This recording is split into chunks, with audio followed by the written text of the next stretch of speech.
Alright, so bear with me. Clearly, this is a different type of video than what I normally would do. As you can see, I have the same general background, but I'm a lot closer to it. The video quality is also, you may notice, quite higher than my normal webcam. It's because I'm using my actual camera for this.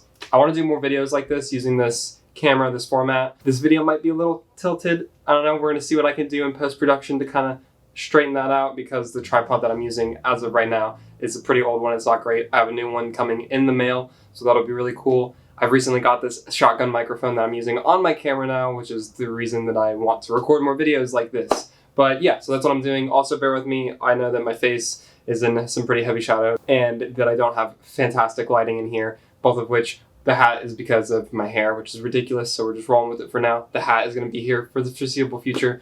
But the lighting situation is another thing that is just something that I'm working with for now. Lighting is expensive. Lighting setups are very expensive if you don't know. So I'm just, working towards that always. But for right now, we're just rolling with the normal light that I have in my study. So, it's not terrible. It's not the worst, but it's not great either. So that's just what we have. But yeah, as you can tell by the title, I'm talking about the Queen's Gambit. I know this is a huge jump off from most of the stuff that I've covered on my channel before, been very Batman especially focused, but besides that, just very nerd and pop culture focused. And now I'm talking about The Queen's Gambit, which is the newest Netflix original series that was released. Gotta Google some shit.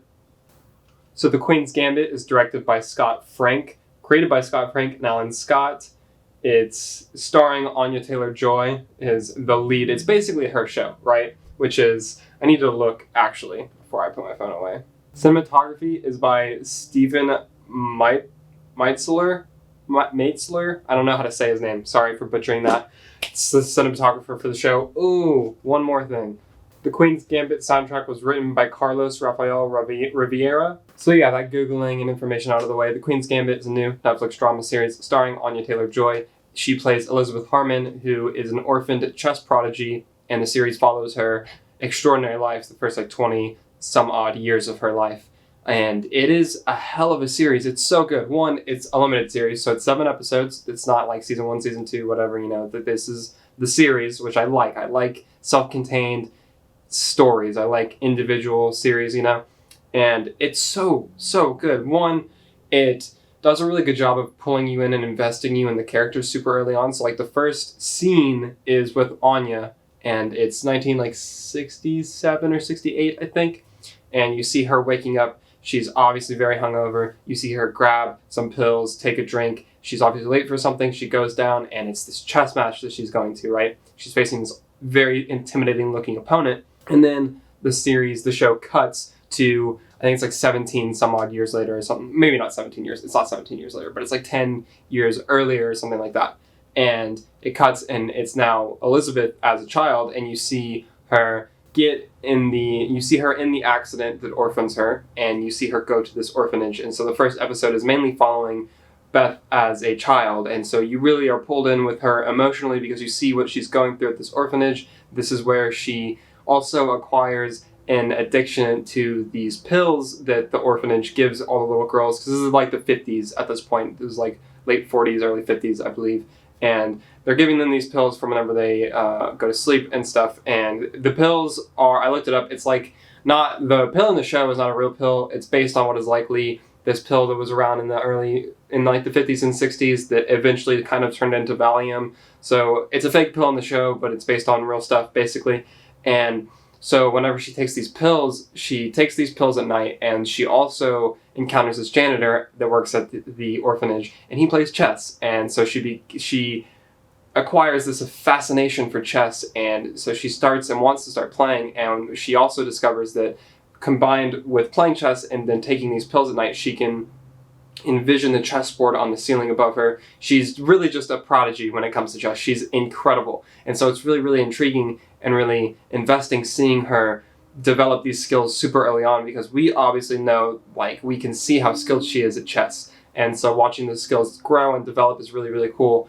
And so you get that emotional investment really early on with seeing her in this orphanage, and it develops her character super well. And the supporting cast is great too. And so then the show's got you by this point, by the end of the first episode, right? And so early on in the second episode, we get a cut to Anya Taylor-Joy taking over the character, taking over playing Elizabeth Harmon. And so this is when we see her get adopted, and then we see her travel to this new home and have to adjust to this. And all she's focused on is chess. All she cares about is chess. And so it's really interesting. The show goes through, and I don't want to like just go point by point of the whole show, right? You should watch it. But the show does a really good job of showing this early life for Beth, and then showing her be adopted and showing what that family dynamic at this house is, because it's not exactly a healthy one either, right? So Beth has already been through a lot of very traumatic things early on in her life. Like, she's been through so much even before she gets adopted. And then she gets adopted, and we see this house, we see her father doesn't really care about her, has no interest. Her mother obviously has some mental health issues that she's working through, going with. She's addicted to alcohol very clearly. Beth has battled an addiction to these pills since she's been like 9 years old, right, at the orphanage. And so we see all of this kind of thrown in this blender, and it really informs who Beth is as a person, as a character. And we see her go through this. We see her really strive and reach out and try to pursue chess, and we see what it's like whenever a person has this singular vision and the singular drive to be the best at something and to pursue something relentlessly. And we see her do that, especially through these early episodes in her early life and her pursuing chess, even though, of course, her being young and then also being a woman, there's a lot of people that doubt that she's as good and as capable at playing chess as she is, and she quickly starts disproving them, and quickly, of course, becomes this rising star, this rising prodigy in the chess world. And so the show does such a good job of showing that growth, that progression of Beth as a person and also as a chess player, hand in hand. And we kind of see, as she's going through this, what she's doing, and we see how this is affecting her and her life and her mother and her relationships and the people around her that she meets. And so the show just does a really good job of showing all of this, making it super, super engaging, super interesting. And so you see all these ups and downs of her. There's, of course, the up and the up as she's just so good and keeps on beating and beating people. And, of course, eventually there's going to have to be some setbacks. There's going to have to be some losses, right? And so the show does a really good job of balancing the two of those, right? Of whenever you expect her and need and want her to see her win, and then, whenever these hardships hit and they have to, and she has to lose sometimes because you need that for the character to move forward. And so seeing that and balancing that is just done so, so well. The show also handles these really, really heavy themes of addiction, of determination, of being solely invested in this one thing to the exclusion of everything else, what that does to a person, what that can do for a person, both positively and negatively. It shows these things. And it's such a great character exploration and such a compelling... It's not a biography because she's not a real person. I looked it up, she's not. But it's just such great character work, and it's so engaging the entire time. Like, I binged this faster than I've binged something in a long time, and it's because I just was so invested in every scene. I cared so wholly about Elizabeth Harmon, the character, and what happened to her, that it made it to where every single scene was engaging and interesting. And so whenever you've got that emotional core and you've got the audience hooked like that, everything else is just a bonus, right? The cinematography is incredible. It's shot so, so well. One of my favorite things is tracking shots and one long takes, right? And this show has a ton of them, actually, right? They're not the longest takes that you'll ever see, but they are substantially long takes, and they happen relatively frequently, and they'll traverse a lot of distance in a subtle but very impressive way. I pick up on it because these are the things that I look for whenever I'm watching shows. A casual viewer might not notice some things like this, but there was some shots in this show where I was like, wow, they traveled multiple stories and a very far distance in one take, right? And I know what goes into that, and so appreciating what goes into that and the effort that was put forth for those types of shots is really something that I appreciate in a show, and it's just incredible to see. And they have those throughout the series, and so you've got beautiful cinematography. The score is incredible. It's very heavy when it needs to be. It's got a nice mood to it the entire time. It's orchestral. It's got a piano to it. It's very intense. It's the score and the way that the chess matches are shot is so impressive because, one, it manages to make chess super exciting, right? You are on the edge of your seat for chess matches, which you wouldn't think is super engaging as an audience member to watch, right? Obviously, a lot of people love chess. It's a huge thing. I am a fan of chess. I think it's really cool. I think chess is interesting, but this made me engaged and interested in a chess match in a way that I didn't think that I ever would be, especially when watching a show. And so the fact that it's able to do that, I know it's been able to do that for a lot of people, even people who like don't care about chess at all, right? Because I've seen a lot of praise for this show from people that are like, I didn't expect to enjoy a show that's about chess.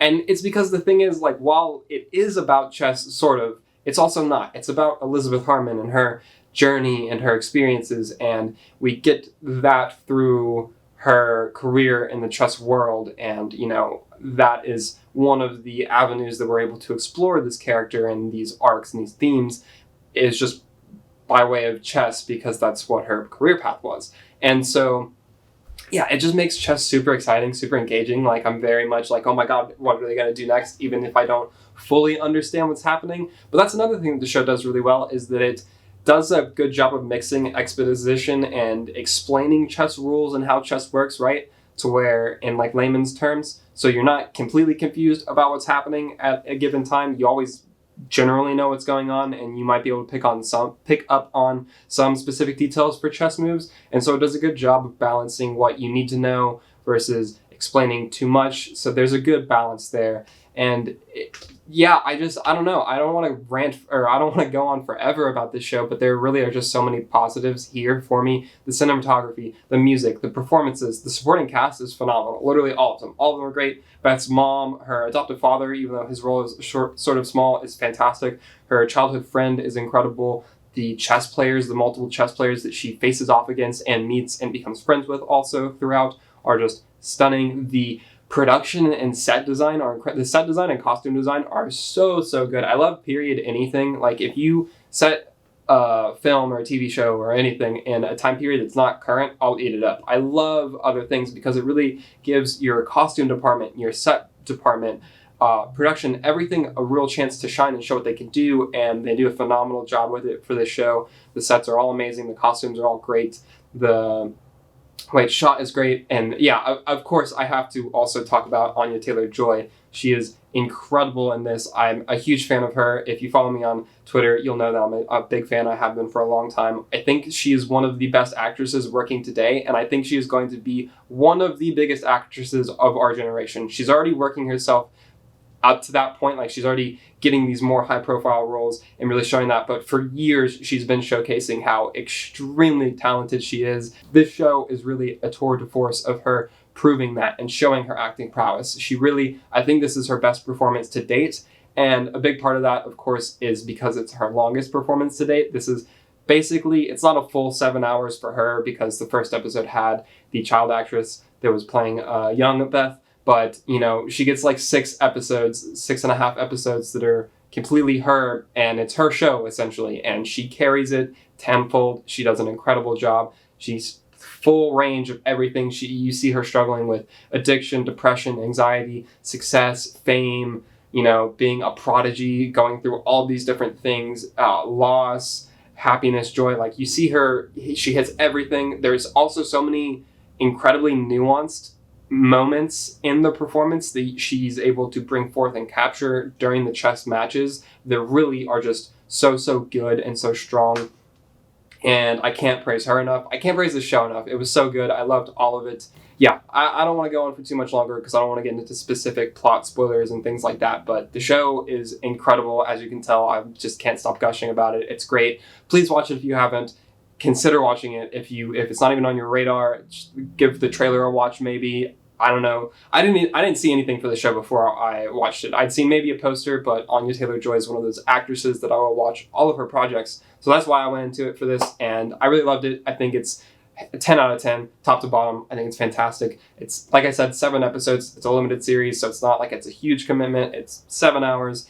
Give it a chance. Watch the trailer. Check it out. See if you enjoy it. I think that you probably will. I think it's definitely one of the best things that Netflix has put out, just in general, and especially recently. So yeah, those are, I guess, my thoughts / review type thing for The Queen's Gambit. As you can tell, again, this is a new style video. I hope you enjoyed it. I might edit some images and stuff on over this video when I get into the post-production process, but we'll see how I do with the editing and everything. If you enjoyed this video format, please let me know in the comments below. I do plan on doing more videos like this. I will be doing more videos like this. I really like this format. This is the kind of video that I very much have wanted to make and looked forward to making, so there will be more of these, but again, if you enjoyed it, please let me know down below. Let me know if you liked me talking about something out of the normal pop culture realm. Of course, I'll stay generally in the pop culture realm of things, but like, I love a lot of different movies and TV shows and books and things. So if you are interested in my thoughts on those, if you want to see me tackle more subjects, let me know in the comments down below. You can also @ me on Twitter